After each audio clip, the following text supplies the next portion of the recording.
नमस्कार, बुलेटिन में आपका स्वागत है। आपके साथ मैं दीपेश पर चले खबरों की शुरुआत करते हैं और बड़ी खबर आपको बता देते हैं। कांग्रेस के वरिष्ठ नेता अहमद पटेल का निधन हो गया है।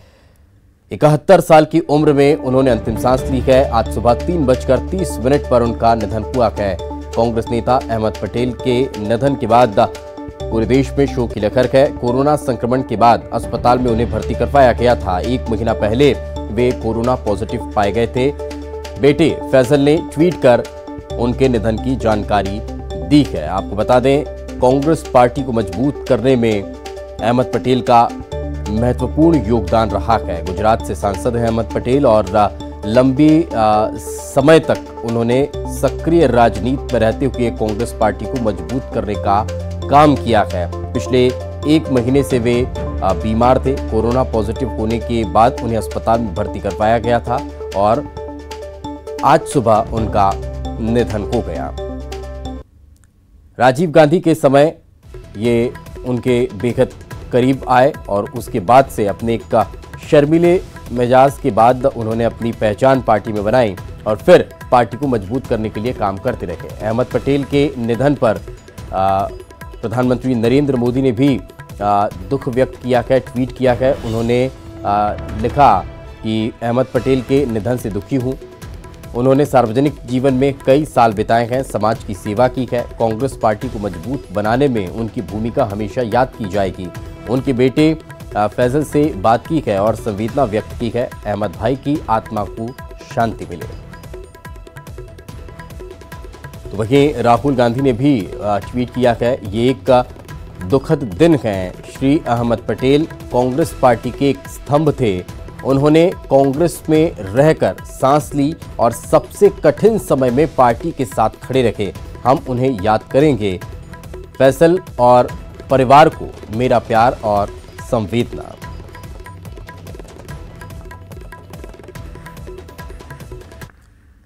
वहीं मध्य प्रदेश के पूर्व सीएम कमलनाथ ने भी अहमद पटेल के निधन पर शोक व्यक्त किया है। ट्वीट कर उन्होंने बताया है कि वो बेहद करीबी मित्र के निधन पर स्तब्ध हैं। उनके असमय निधन को उन्होंने कांग्रेस पार्टी की बड़ी क्षति बताया है।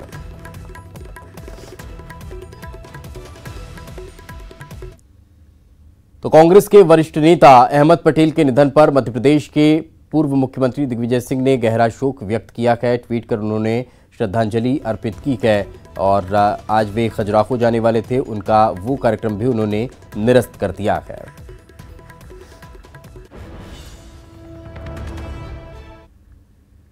तो छत्तीसगढ़ के मुख्यमंत्री भूपेश बघेल ने भी ट्वीट कर अहमद पटेल के निधन पर गहरा शोक व्यक्त किया है। उन्होंने अहमद पटेल के निधन को कांग्रेस पार्टी, गुजरात के साथ देश के लिए भी अपूरणीय क्षति करार दिया है। इधर जेपी नड्डा ने भी ट्वीट कर शोक व्यक्त किया है। अहमद पटेल के निधन पर जेपी नड्डा ने भी शोक प्रकट किया है।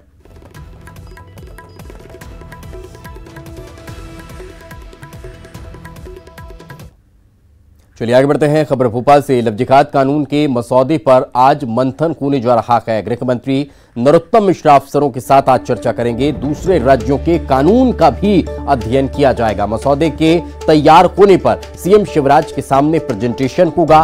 दिसंबर में होने वाले विधानसभा सत्र में कानून को पारित कराने की तैयारी अब नजर आ रही है। तो आपको बता दें कि आज इस पूरे मामले में मंथन किया जाएगा और मंथन करने के बाद मसौदा तैयार किया जाएगा। जब ये मसौदा तैयार हो जाएगा फिर इसका प्रेजेंटेशन मुख्यमंत्री के सामने होगा।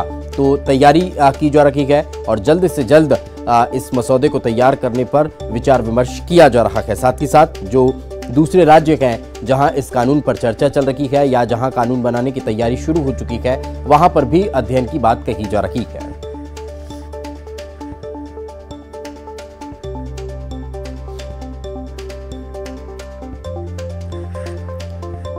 तो आगामी विधानसभा सत्र में इसे रखने की तैयारी की जा रही है।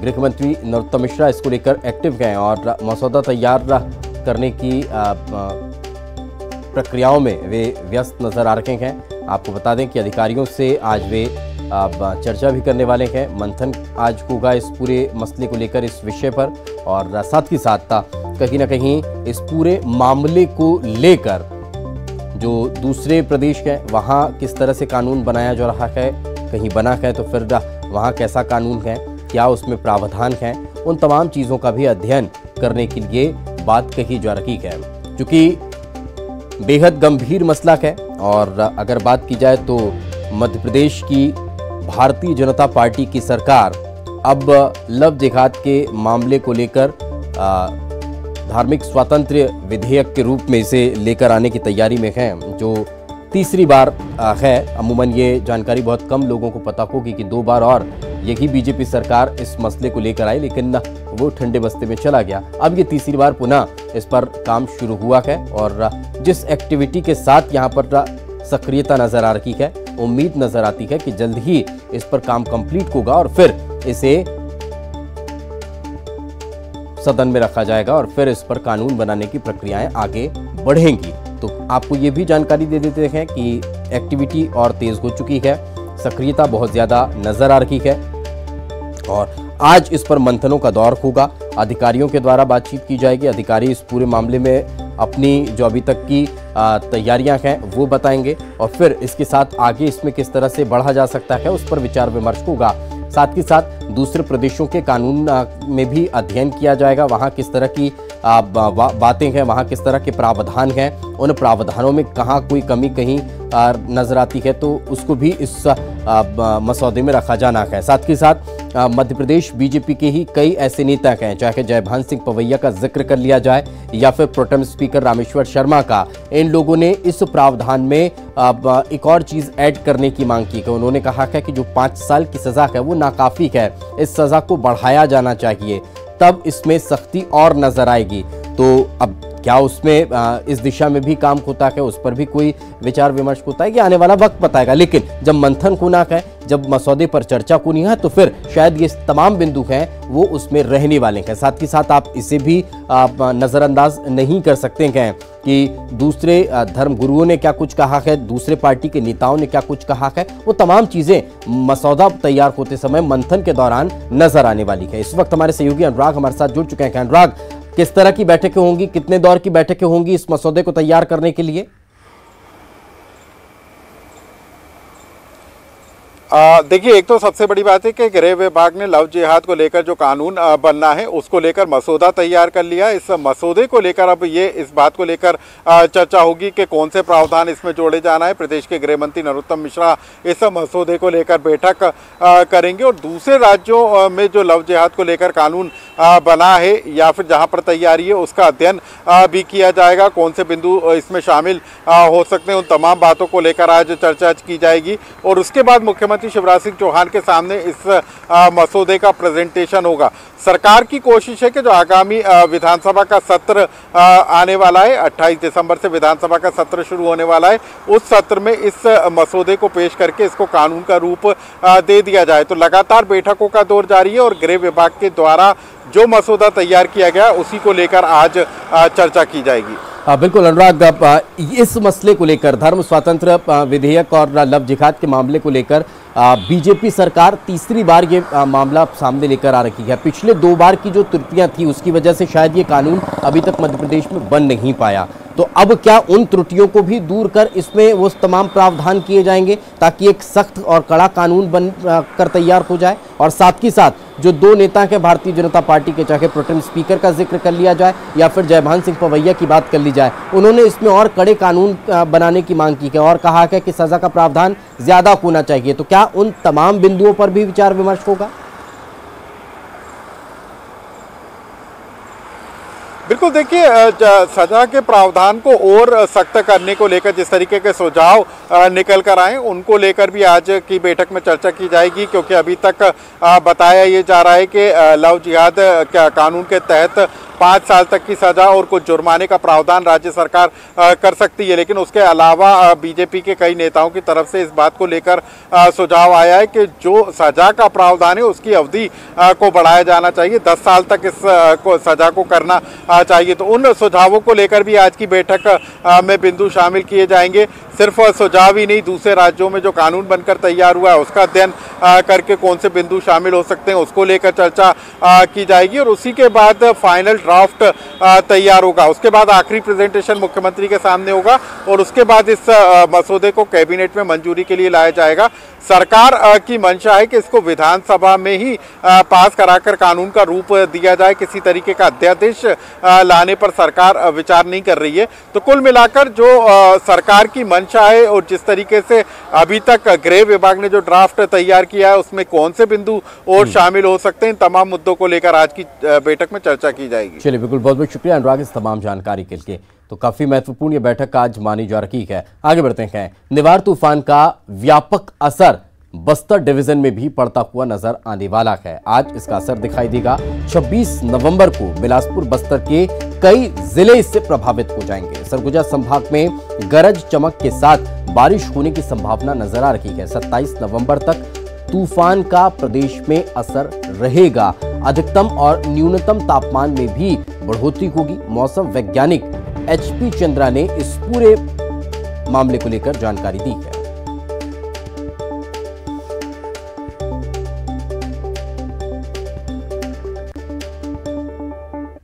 दक्षिणी भाग यानी बस्तर और उससे लगे हुए जिलों में कुछ स्थानों पर हल्की से मध्यम वर्षा होने की चांसेस हैं, जबकि 26 तारीख को बिलासपुर से लेकर बस्तर तक के क्षेत्रों में हल्की से मध्यम वर्षा होने या गरज चमक के साथ छींटे पड़ने की संभावना है।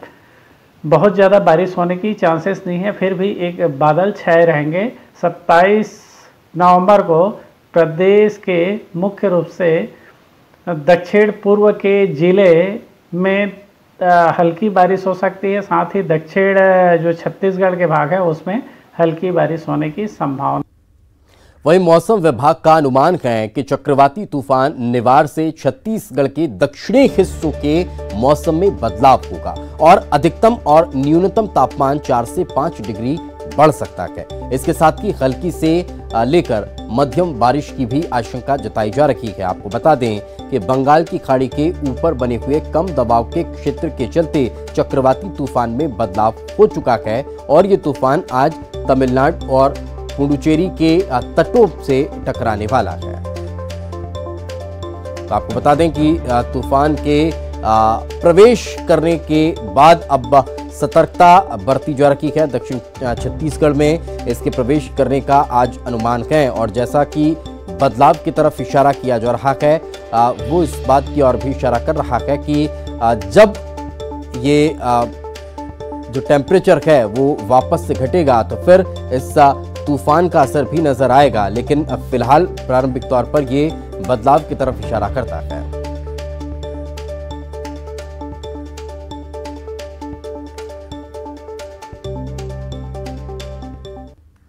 ब्रेक के बाद एक बार फिर आपका स्वागत है। खबर रायपुर से। फिर कोरोना की रफ्तार बढ़ती नजर आ रही है। पिछले 24 घंटे में 1829 नए मरीज मिले हैं। रायपुर से सर्वाधिक 220 नए मरीज सामने आए हैं। 24 घंटे में 15 लोगों की जान चली गई है। 24 घंटे में 827 लोगों ने कोरोना को मात दी है। एक्टिव मरीजों की संख्या 22,815 पहुंच चुकी है और कुल पीड़ितों की संख्या बढ़कर 2,27,326 है।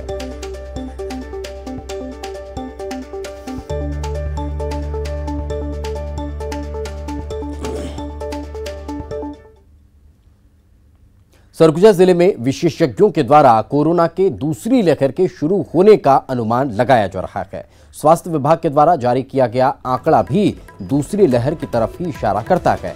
बीते 5 दिनों में रिकॉर्ड तोड़ जिले में कोरोना संक्रमित मरीज मिले हैं।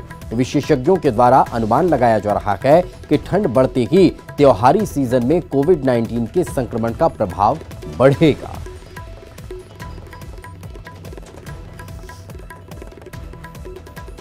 लोगों दोनों के बीच में है। प्रशासन की भी कड़ाई जो पहले चल रही थी कोरोना को लेके अब ख़त्म हो गई है। अब देखना छोड़ दिए हैं कौन मास्क पहन रहा है, कौन नहीं पहन रहा है, कौन सोशल डिस्टेंसिंग मेंटेन हो रहा है कि नहीं हो रहा है। और लोगों में भी एक ढिलाई आ गई है कि अब कोरोना से कुछ फ़र्क नहीं पड़ता है, बीमारी अब रह नहीं गई है, कुछ वायरस में दम नहीं रह गया है। त्यौहार के आने की वजह से भी और ज़्यादा फ़र्क पड़ा है कि अब लोग दिवाली, छठ ये सब मनाने के चक्कर में भूल गए हैं कि कोरोना भी बीमारी है। तो सबका अपने अपने तरफ से ढिलाई हुआ है उसके वजह से। कोरोना पर प्रधानमंत्री नरेंद्र मोदी ने मुख्यमंत्रियों के साथ बैठक की है। मुख्यमंत्री भूपेश बघेल ने वीडियो कॉन्फ्रेंसिंग के जरिए बैठक में हिस्सा लिया है। बैठक में विभिन्न प्रदेशों में कोरोना संक्रमण से रोकथाम और बचाव के उपायों की समीक्षा की गई है और निकट भविष्य में आने वाले वैक्सीन लगाने के लिए तैयारियों और कार्य योजना पर विचार विमर्श किया गया है। सीएम भूपेश बघेल ने बैठक में बताया कि प्रदेश में कोरोना संक्रमण की स्थिति नियंत्रण में है। राज्य में हर रोज 23,000 टेस्टिंग की जा रही है। ग्रामीण क्षेत्रों में पहले कोरोना का संक्रमण नहीं था, बाद में कुछ बढ़ा है। उन्होंने बताया कि अस्पतालों में ऑक्सीजन की सुविधा वाले बेड और आईसीयू बेड की संख्या में वृद्धि की गई है।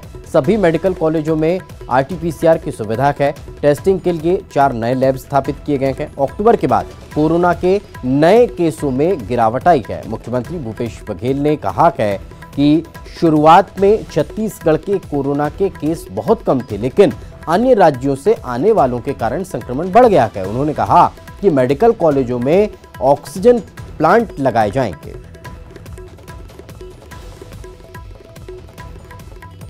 छत्तीसगढ़ के लिए वैक्सीन मांगी है कि जल्दी से वैक्सीन दे दें और अभी लिखित में उन्होंने सुझाव मांगे हैं तो माननीय मुख्यमंत्री जी की तरफ से जाएगा और मुख्यमंत्री जी चाहते हैं कि केंद्र सरकार निःशुल्क वैक्सीन उपलब्ध कराए। लॉकडाउन की छत्तीसगढ़ में संभावना नहीं है। यहाँ माननीय मुख्यमंत्री जी का ये स्पष्ट मानना है कि नाइट कर्फ्यू की भी कोई आवश्यकता नहीं है। लोग काम में लगे हैं, खेती किसानी में लगे हैं और जो पॉजिटिविटी रेट है वो भी 7 के आसपास है। कल का तो बल्कि 6.14 था, काफी कम पॉजिटिविटी रेट था। और दिल्ली में भी जो बातें आ रही थी सचिव जी की तरफ से भी, प्रधानमंत्री जी की तरफ से भी, कि 10 से नीचे होना चाहिए, तो ये तो हमारा पूरे महीने में अभी 10 से नीचे रहा। कंटेनमेंट के लिए विचार किया जा सकता है। उदाहरण के लिए सरगुजा में मैनपाट में 33 तिब्बती समाज के लोग प्रभावित पाए गए, तो ऐसे जगहों में अगर कलेक्टर उचित समझेंगे तो कंटेनमेंट के लिए वो विचार कर सकते हैं। और यहाँ के उमरिया जिले के 2 दिवसीय दौरे पर बांधवगढ़ आए सीएम शिवराज सिंह चौहान आज दूसरे दिन रोजगार को लेकर बड़ा ऐलान कर सकते हैं। आज दूसरे दिन सीएम डगडोहा गांव में आयोजित जनजातीय गौरव सम्मान समारोह में हिस्सा लेंगे और वहीं के मंच से बड़ा ऐलान कर सकते हैं। वहीं दौरे के पहले दिन बांधवगढ़ पहुंचे मुख्यमंत्री शिवराज सिंह चौहान ने मध्य प्रदेश टूरिज्म के फॉरेस्ट लॉज में अफसरों के साथ मैराथन बैठक की है।